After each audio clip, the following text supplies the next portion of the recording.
کل بھی شاید اس حوالے سے بات ہو رہی تھی، علامہ صاحب فرما رہے تھے کہ جیسے جیسے ایجادات آتی ہیں یا مختلف ٹولز آتے ہیں تو ان کے استعمال پر اشتباہ ہوتا ہے اور دو تین طرح کے موقف سامنے آتے ہیں، لیکن ہر ایک ٹول کی، ہر ایک آلے کی افادیت بھی ہے اور اس کے کچھ نقصانات بھی ہیں. صحیح. تو جب ہم اس پر غور کرتے ہیں کہ افادیت کب ہوگی اور نقصان اس سے کیسے بچا جائے گا، تو پھر وہ اہلیت ہونی چاہیے اس کو استعمال کرنے والے کی. یعنی مثال کے طور پر اگر سیل فون کو لے لیجئے تو یہ سیل فون، یوٹیوب کو جو کل بات ہو رہی تھی اس کی، ٹک ٹاک کی بات ہو رہی تھی، تو یہ آلات ہیں. ان آلات سے آپ اچھے کام بھی لے سکتے ہیں اور ان کو آپ منفی طور پر بھی استعمال کر سکتے ہیں. یہی حال ہماری زبان کا بھی ہے، یہی حال ہمارے ہاتھوں پیروں کا بھی، ہماری عقل اور شعور کا بھی ہے. تو چیٹ جی پی ٹی جو ہے وہ ایک ٹول ہے، ایک آلہ ہے اور ایک مشین ہے. اب دیکھنا یہ ہے کہ کیا یہ باقاعدہ کوئی حسی وجود رکھتا ہے؟ تو نہیں. کیا یہ ہر ایک کو ایک ہی جواب دیتا ہے؟ نہیں. یہ سننے والے کے میکانزم کو دیکھ کر، اس کے شعور کو دیکھ، یعنی اس کا آئینہ بنتا ہے. آپ جو پرومپٹ دیں گے اسے، جس طرح آپ اس سے بات کریں گے، اگر آپ ذہین ہیں تو وہ آپ سے ذہانت کے ساتھ بات کرے گا. اچھا. اگر آپ غبی ہیں تو وہ غبی جواب دے دے گا آپ کو. آپ ایک سطر کا سوال پوچھیں گے، ایک سطر کا جواب دے دے گا.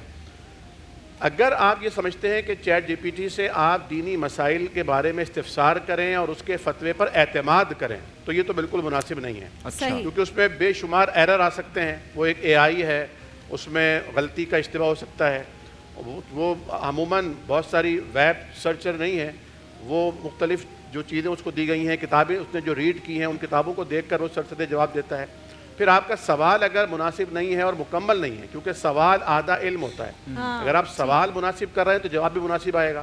تو آپ کو بتانا چاہیے کہ آپ کس مسلک یا کس مکتبہ فکر کو فالوور ہیں، آپ کس زاویہ مکتب سے سوال پوچھ رہے ہیں، تو وہ آپ کو اسی حوالے سے جواب دے گا. اب آپ اگر وہ آپ کو کوئی جواب دیتا ہے، ریفرنس دیتا ہے ایون، کیونکہ کبھی کبھی وہ اتنا بڑا بلینڈر مار دیتا ہے کہ وہ آیت ہی نہیں ہوتی قرآن میں اور وہ آیت بنا کے اسے پیش کر رہا ہوتا ہے. عربی کا کوئی فقرہ ہے. چیٹ جی پی ٹی کا کوئی مکتبہ فکر نہیں ہے. ہاں، کوئی مکتبہ فکر نہیں ہے. وہ تو قرآن کی آیت بھی غلط وہ جسٹ لائک ایک اینکر ہے، ہاں، وہ جسٹ لائک ایک ایڈیٹر ہے. آپ اسے اپنا خیال دیتے ہیں اور وہ آپ کے خیال کو مربوط کر دیتا ہے. ٹھیک ہے. آپ اپنے نکات دیتے ہیں، وہ آپ کے نکات کی ایڈیٹنگ کر دیتا ہے. آپ کوئی تحریر دیتے ہیں اور وہ اس تحریر کو موڈیفائی کر کے نوٹ پلگ سوار کر آپ کے سامنے لے آتا ہے. آپ کہہ رہے ہیں استعمال غلط نہیں ہے لیکن اعتماد نہیں کر سکتے. اعتماد نہیں کر سکتے، استعمال کر سکتے ہیں. طلبہ کے لیے بہت مفید ہے، لیکن عام حضرات کے لیے دیکھیں ہر مسجد میں، اور ماشاءاللہ پاکستان ایک بہت بڑی نعمت ہے اس زاویہ نگاہ سے بھی کہ ہر محلے میں، ہر گلی میں مساجد موجود ہیں. جی الحمدللہ. تو آپ کسی بھی مسجد میں جا کر، میں تو کہتا ہوں کسی بھی مسجد میں جا کر آپ جا کر یہ سوال کر سکتے ہیں کہ جناب مجھے یہ مسئلہ درپیش ہے اور معذرت کے ساتھ میں جس گھر میں پیدا ہوا ہوں اس گھر والوں کا مسلک یہ ہے، تو ذاتی میں تو میرا بھی مسلک یہ ہو گیا ہے، تو آپ مجھے اس مسئلہ سے جواب دے دیجئے.